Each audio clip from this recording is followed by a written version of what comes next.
Hello, I'm Andrew Morris, and this is 700 Days to Live, your passport to curiosity, big ideas, and global citizenship in a world that won't stop changing.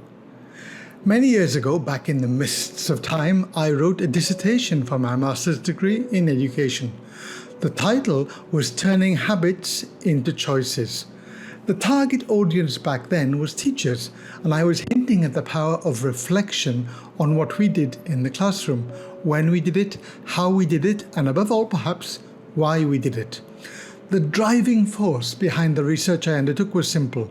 I reckon that most of our behaviours as teachers were automatic rather than considered. We did what we'd always done, what we saw others do, what had worked last time, irrespective of the changes within ourselves and within our students. Looking back at my own school teachers, I saw that even those in some cases who claimed 30 years of experience could not lay claim to 30 years of growth and development. They had simply repeated the same year 30 times. But the best among them, of course, had taken a step back, reflected on what worked, tried to improve the experience both for themselves and their students, and experienced a steady improvement in methods, techniques, understanding, and ultimately wisdom. It was, I hypothesized, only as a result of that process of stepping back that they had been able to take an objective view and choose either to do the same thing again, and why not, if it had been truly successful, or try something new. I think the exact same process applies to life as a whole. Scientists have calculated, Lord knows how, that we have between 60 and 80,000 thoughts a day, many of which are recurring patterns. The sheer volume of mental activity means, of course, that for large parts of our life, we need to be on autopilot. When it comes to dental hygiene, we don't need to stand in front of the mirror and intone to brush or not to brush, that is the question. Neither do we have to reflect on the merits or demerits of taking the number 79 bus, which we know will drop us right outside our office.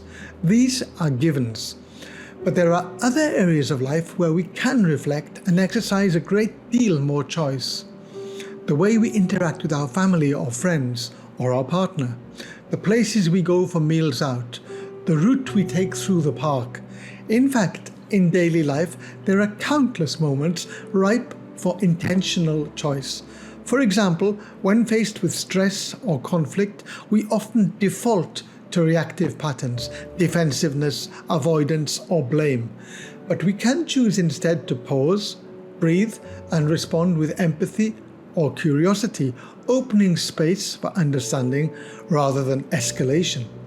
In relationships, the automatic habit might be repeating old grievances or misunderstandings without resolution. Choosing reflection allows us to communicate differently and rebuild connection. At work, routines can dull creativity. Choosing to question, why am I doing it this way, can inspire fresh approaches or innovations. Self-care offers another powerful arena for choice.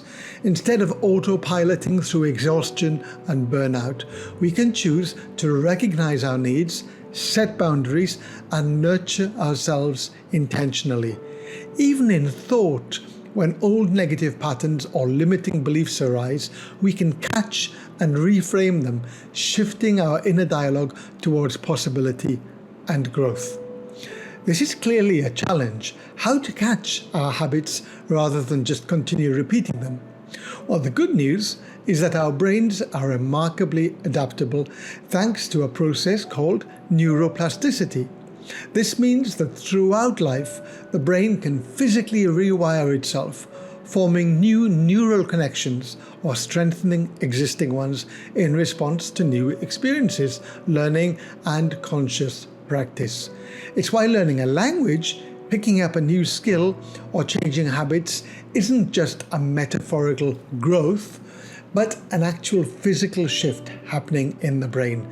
Neuroplasticity also helps us recover from injuries by rerouting functions around damaged areas. In essence, by choosing new ways of thinking and behaving, we train our brains to become fundamentally different, proving that change is truly possible at any age, even mine. Just as the best teachers evolve through conscious reflection and experimentation, so too can we transform our repeated mental patterns into intentional choices. This conscious stepping back rewires our minds and breaks the hold of outdated habits, empowering us all in aspects of life, not just in classrooms, but in relationships, careers, and self-understanding.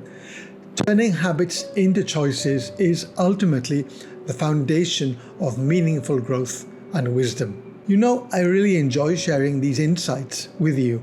I've been around the world a few times, both literally and metaphorically, and now I'm inviting all of you to explore it with me as part of a global community with no age, ethnicity, gender, sexuality, or culture barriers. Join the journey to a world without borders at 700 Days to Live on social media and at 700daystolive.com. Want the inside scoop? Sign up to our circle group either in the bio below or in the comments.